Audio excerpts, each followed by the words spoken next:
नमस्कार विद्यार्थी मित्रांनो, मी सागर जगताप पुन्हा एकदा तुमचं इन्फिनिटी स्पर्धा परीक्षा अकॅडमी या यूट्यूब चॅनलवरती सर्वप्रथम स्वागत करतोय। पहा मित्रांनो, आपल्याला तर माहितीच आहे, नुकताच शिक्षक भरती प्रक्रियेतील सर्वात महत्त्वाची असणारी परीक्षा टेट एग्जाम, त्यातली तिसरी ही चाचणी किंवा तिसरी ही परीक्षा नुकताच तिचा निकाल लागलेला आहे।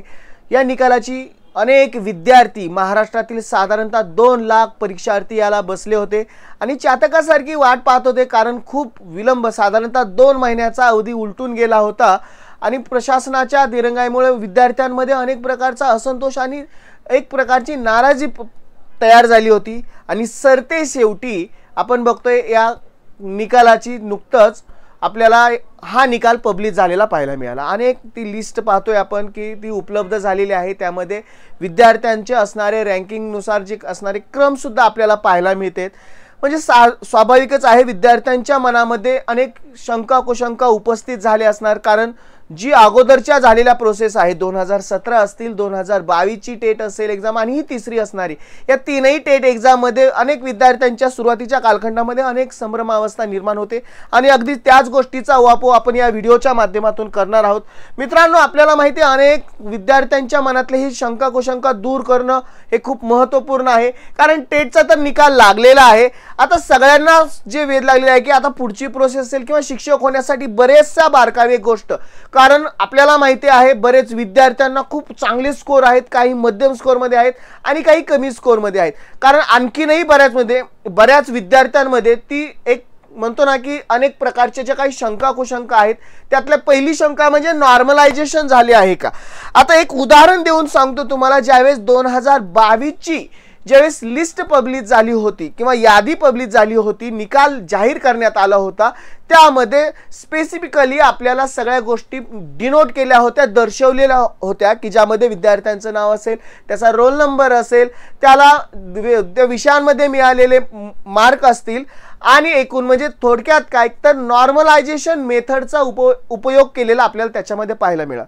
आता आपल्याला तरी रिझल्ट मध्ये जे फक्त आणि फक्त जे आपला जो असणारा स्कोर दिसत होता आणि त्या स्कोर द्वारे आपल्याला जी एकत्रित यादी पब्लिश झाली टोटल असणाऱ्या 2 लाख विद्यार्थ्यांची, ती यादीमध्ये आपलं नाव आणि आपल्या नावासमोर असणारा आपला स्कोर पब्लिश करतात। आता नॉर्मलायझेशनच्या बाबतीमध्ये जर प्रत्यक्षात ज्यावेळेस परीक्षा परिषद ज्यावेळेस एखादं प्रसिद्धी पत्रक जाहीर करेल त्यावेळेस सगळ्या गोष्टी त्यातून निष्पन्न होतील, पण असता काय तर आपण असं समजूयात की बाबा नॉर्मलायझेशन करूनच तो रिझल्ट पब्लिश केलेला आहे, ठीक आहे। बाकीच्या काय आहे तर सगळ्याच विद्यार्थ्यांना प्रश्न पडलेला असतो की बाबा आता एवढा सगळा मोठा डाटा आपल्यापर्यंत उपलब्ध झालेला आहे, आता पुढची प्रोसेस। आता बऱ्याच चॅनलवरती आपण पाहतो की अनेक की बाबा एवढा मेरिट म्हणजे किंवा एवढा कट ऑफ येईल किंवा याच्यापर्यंत येऊ शकत नाही, काही जणांचं तर मत आहे बाबा 150च येऊ शकतो, काही जण म्हणतात 120।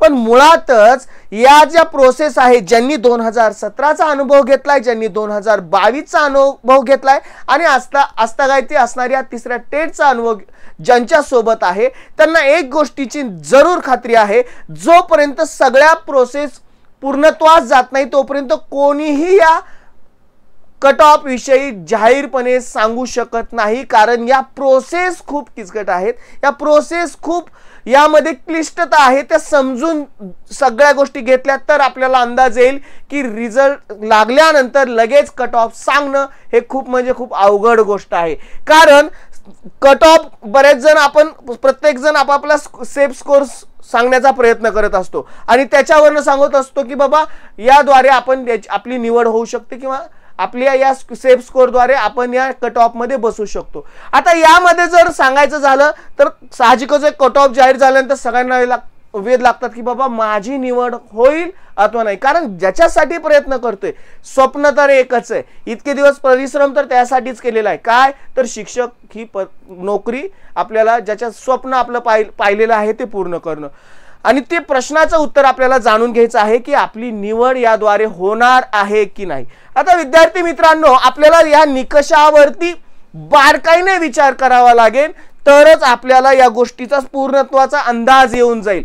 आता आपल्याला माहिती आहे, ज्यावेळेस रिझल्ट पब्लिश झाला तो संपूर्ण प्रवर्गाचा होता, बरोबर, म्हणजे यामध्ये असं नाही की पूर्ण कास्ट वाईज त्यांचं जो रिझल्ट पब्लिश, यामध्ये जर पाहायला गेलं तर सगळ्यात महत्त्वाचा मुद्दा असतो तो म्हणजे कास्टनुसार जागा किती उपलब्ध होतात.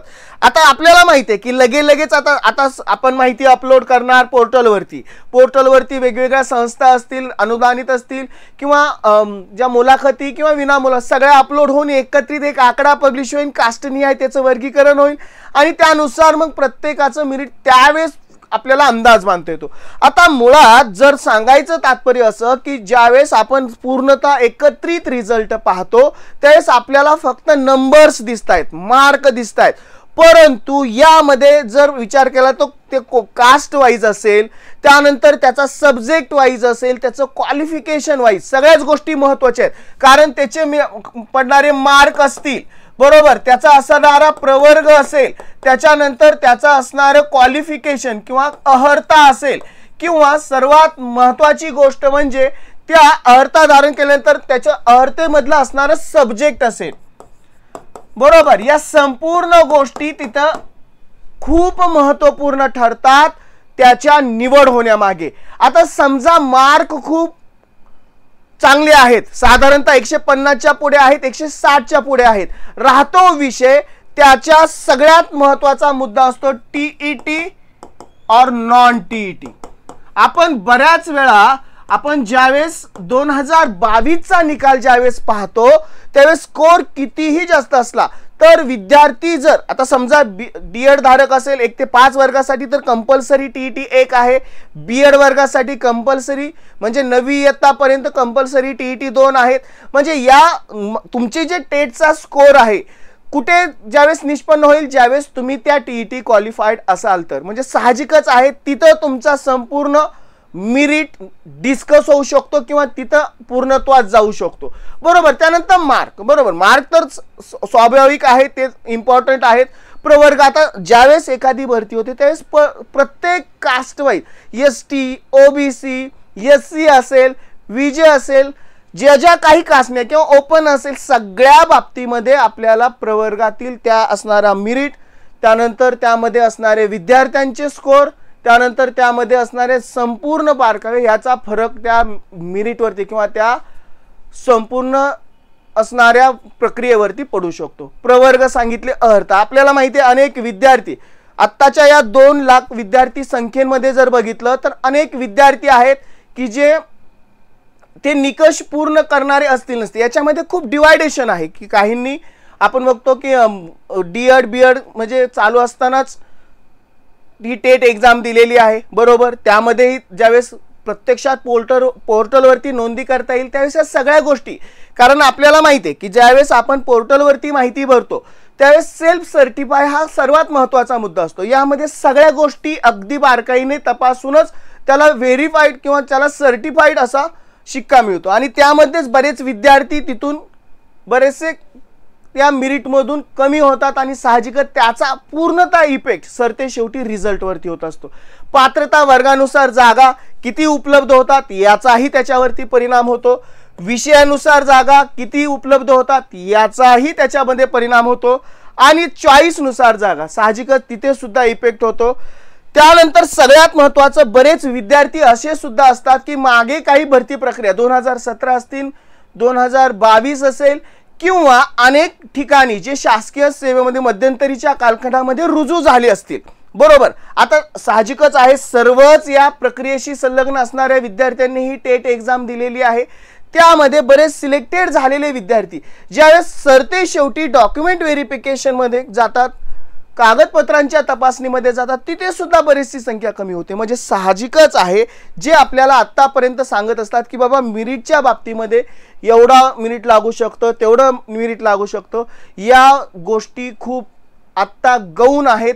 कारण की जोपर्यंत संपूर्ण प्रक्रिया पूर्णत्वात जात नाही, प्रत्यक्षात जागा डिक्लेअर होत नाहीत आणि संपूर्ण कास्ट न्याय त्यांचं डिस्ट्रीब्युशन होत नाही, वर्गीकरण होत नाही, तोपर्यंत ॲक्च्युअलमध्ये कुणाचं सिलेक्शन होईल आणि कोणी बाहेर पडते. तुमचे स्कोर चांगले असतील त्यावेळेस तुमची एक खात्री असते की बाबा आपलं स्कोर 150च्या पुढे आहे की आपल्याकडे खात्री आहे, ठीक आहे. परंतु असंही नाही आहे की बाबा खूप साधारणतः 100 असेल, 120च्या दरम्यान असेल, 130च्या दरम्यान असेल, याही विद्यार्थ्यांनी पॉझिटिव्ह असणं गरजेचं आहे. कारण की जोपर्यंत प्रत्यक्षात संपूर्ण या प्रक्रिया घडत नाही तोपर्यंत तुम्हाला या प्रक्रियेमध्ये तुम्ही आहात आणि शेवटपर्यंत तुम्ही भरती प्रक्रियेतून समाविष्ट असणार. या गोष्टीची शाश्वती तुमच्यामध्ये असणं गरजेचं आहे. बरोबर. या सगळ्या बारकाईने जर गोष्टी पाहिल्या तरच तुम्हाला त्या गोष्टीचा पुढे जाऊन फायदा होईल. इन्फिनिटी स्पर्धा परीक्षा अकॅडमी नेहमी या गोष्टीसाठी तुम्हाला कटिबद्ध असण्यासाठी प्रयत्न करते. कारण विद्यार्थी मित्रांना माहिती आहे या प्रक्रिया जेवढ्या लेंदी असतात, लांबलचक असतात, तोपर्यंत विश्वासनीय अगदी खात्रीशीर विद्यार्थ्यांपर्यंत माहिती पुरवण्यासाठी आम्ही कटिबद्ध असतो.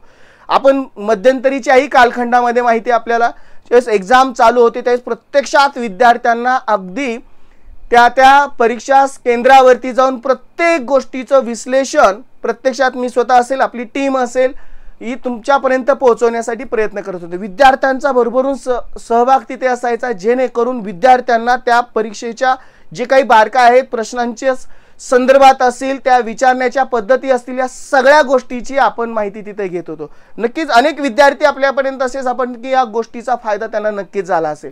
साहजिकच आहे. याही गोष्टी आपल्याला या चॅनल थ्रू आपल्याला पुरवण्यासाठी आम्ही नेहमी कटिबद्ध असू.